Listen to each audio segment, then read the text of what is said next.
Hey guys, did you know that in terms of male humans, I'm Melzback's friend? And I have a very exciting announcement for you guys today. I have just launched a GoFundMe to help support the battle against the Nintendo Ninjas.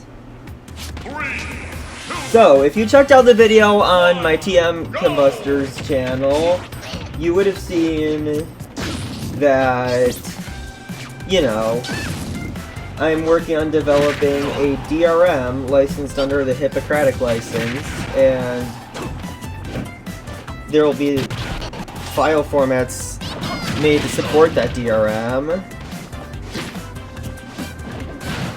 So, let me read to you what I put in the GoFundMe for this project, as I'm gonna need to be able to afford a lawyer. So that's basically what this GoFundMe is for. So let's read it to you. So, expose the flaws in DMCA by winning against Nintendo is the title. And let's read it out. Hello, my name is Ben Mickle. You will commonly see me using Melzback's friend as an online username. IntoSpireMBF is my X username, however. I am 21 years old. I have been a Nintendo fan ever since I was a baby. I am a furry artist, a modding / homebrew enthusiast, and a content creator. For a long time, Nintendo has been sending unwarranted cease and desist letters to fans basically just for expressing their creativity. They use a legal loophole involving the Digital Rights Management, or DRM for short, software / hardware found on their consoles. They invented dedicated hardware chips for DRM in partnership with Sharp in the 1980s, allowing them to make logical leaps like, the character you drew pornographic artwork of comes from a video game console with hardware accelerated DRM, so we can sue you for that. That example I gave was very much intentional, as many of their claims are clear examples of hypocrisy, as the official manga for Nintendo's IPs can sometimes contain mildly pornographic material, or in other words, the manga can sometimes be what's known as ecchi, where it contains pornographic material but it actually has a plot to it. I am currently showing off my C++ skills to develop a software-based DRM licensed under the Hippocratic license. Has a hyperlink to what the Hippocratic license is, as a means of keeping them out, of things, as the Hippocratic license forbids many of their practices, most notably their practice of doxing the individuals they send cease and desist letters to. Just check out the Smealum hack and what to do. The DRM requires the user to take a procedurally generated survey that contains redundant questions as a means of lie detection to keep corrupt organizations out. The idea is that we can use Nintendo's favorite loophole against them when they try to collect evidence for a cease and desist, as doing so would require circumventing the DRM. The idea is that I send Nintendo a cease and desist for attempted DRM circumvention, but I will need an attorney for that, which is why I turned to GoFundMe for help raising funds. Okay, so that's the gist of why I create a GoFundMe, and it's also what my GoFundMe says. Now, that wasn't entirely word for word what it says, but it was almost word for word. I just provided a bit of additional context.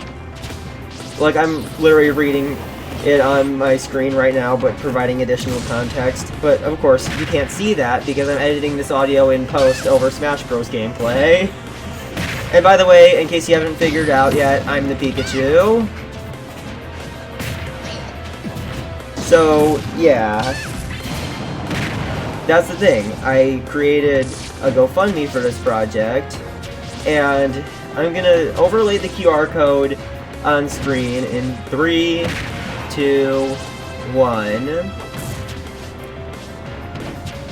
Okay.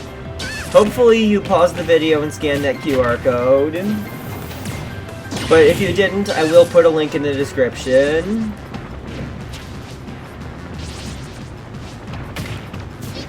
So hopefully you can donate to the GoFundMe, and we can win the battle against the Nintendo Ninjas and show the government that there are problems with copyright law, and that the only way to fix those problems is to rewrite copyright law from the ground up in such a way that would make what Nintendo does illegal. By the way, we're hoping for $10,000 to start out with. But yeah, anyway. Basically, let me provide the gist of what I would do for this improved system for copyright law. And yes, this would be the type of thing, this type of belief is the type of belief that the Hippocratic License DRM would favor. Thing is, this is partially inspired by the laws of some countries that are not DMCA compliant, such as Australia and the UK. Meaning, like, those countries have copyright laws, but the copyright laws they have are not DMCA compliant. That's how SMG4 is able to make videos.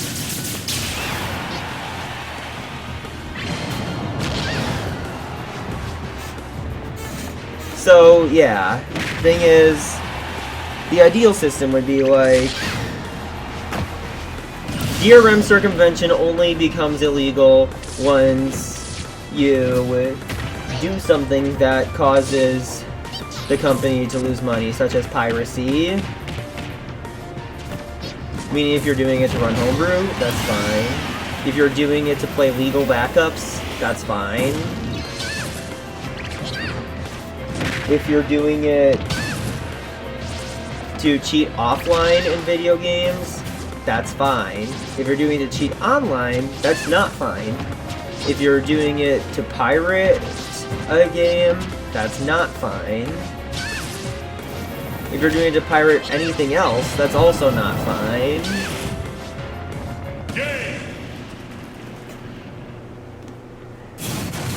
Also, another thing is, when it comes to what's considered fair use, it would be way less ambiguous, and this is what it'd be like regardless of the state of DRM protection on the source material.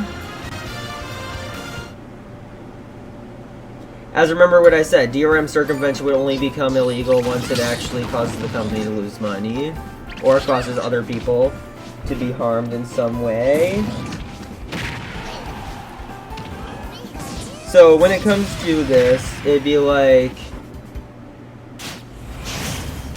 fan creations that are clearly stated, that are clearly parodies, meaning like they're not like bootleg seeming, which it's pretty easy to tell the difference between a bootleg and something that's intended as a parody work. Meaning like, no one's gonna think that 7 Granddad is a parody work.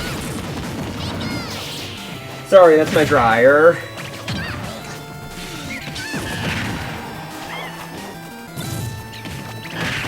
Yeah, no one's gonna think that 7 Granddad is a parody work.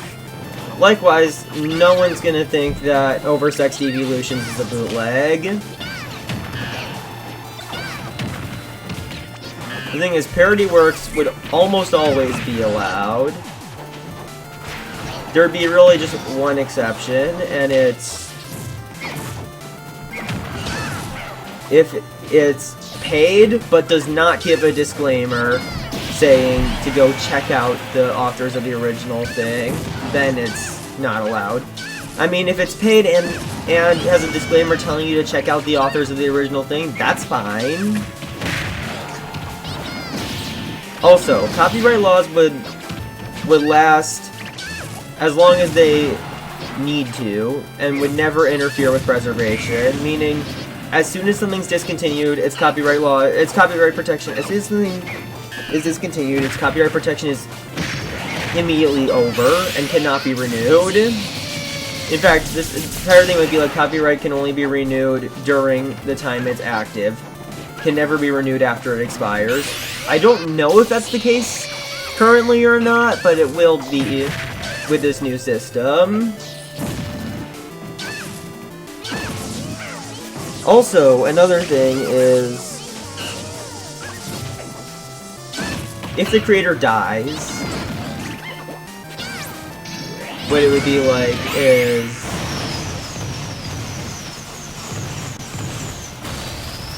if the creator dies, then the copyright would immediately expire. Another thing that could cause the copyright law to expire, if something that's copyrighted hasn't received any attention if something hasn't received any attention in 10 years, its copyright expires. That's another thing we'd have in our ideal system. Yeah, meaning if this ideal system were in place, Super Mario Sunshine's copyright would have expired long ago. Because Super Mario 3D All-Stars came out 18 years after Mario Sunshine came out. So, hopefully this ideal system can get put in place so Super Mario Eclipse doesn't get taken down, as that might actually get taken down at some point, who knows. I would hate it if it did. And I would also hate it if this video is what gave the Nintendo Ninjas the idea to do it.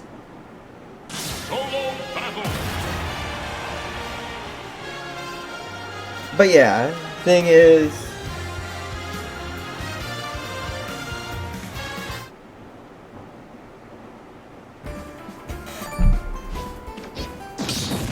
another thing would be that if a company or individual tries to go after someone for copyright infringement and it is determined that they were not infringing copyright, then the person who made the false report gets double the penalty the person who was accused of infringement would have gotten. Meaning, like, we're still gonna have it be piracy is up to 5 years in prison or $250,000 fine. We'd still have it being like that with this ideal system. But what would not be the case with this, what would be the case, what would also be the case with this ideal system is that if you accuse someone of piracy, but they weren't actually pirating stuff, you could get up to 10 years in prison and $500,000 fine.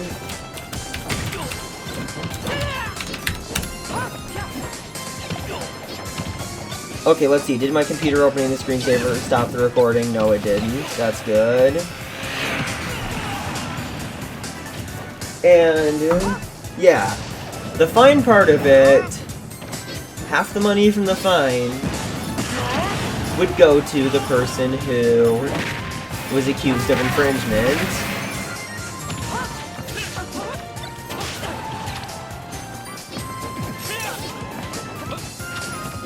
That's another thing with this ideal system.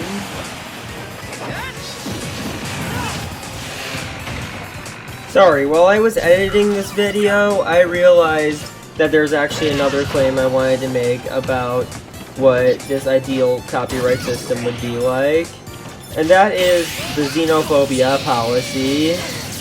Basically something that says that if a foreign company or a person from a foreign country tries to get someone in trouble for copyright infringement, they have to abide by this country's copyright laws, not theirs. As, you know, trying to make this fair to the person who is getting in trouble for copyright infringement. That's the whole thing with the system, is being fair to the person, giving them a chance. Another thing with this system is, this system would also require limiting the size of a company's legal team. Limiting it to like 3 people maybe, something like that. Because if it was only like 3 people, then that would make it much easier for the other person to even have a chance at winning. It would mean they wouldn't need to have a GoFundMe like I have. Yeah. Okay. Yeah. Obviously this means that for foreign companies, it would mean that only 3 of their lawyers would be allowed to serve in other countries. Okay, yeah. Now back to the part that was in the original video. So yeah, hopefully this causes that ideal system to get put in place. Or something that's like at least 90% that system.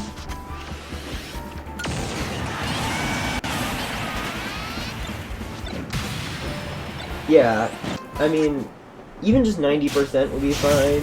Anywhere under that, no, I would not like that. Because there are countries that stopped being DMCA compliant, but did something else that's bad after that. Most notably, Canada and France did that.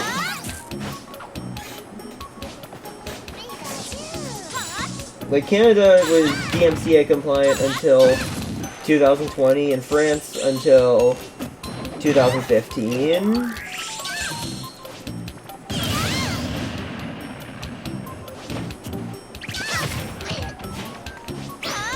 So yeah.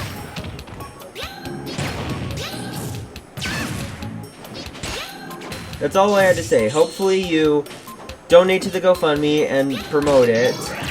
This is Melzback's friend signing off, and no one's a better best friend than good old Melzback's friend! Thanks for watching!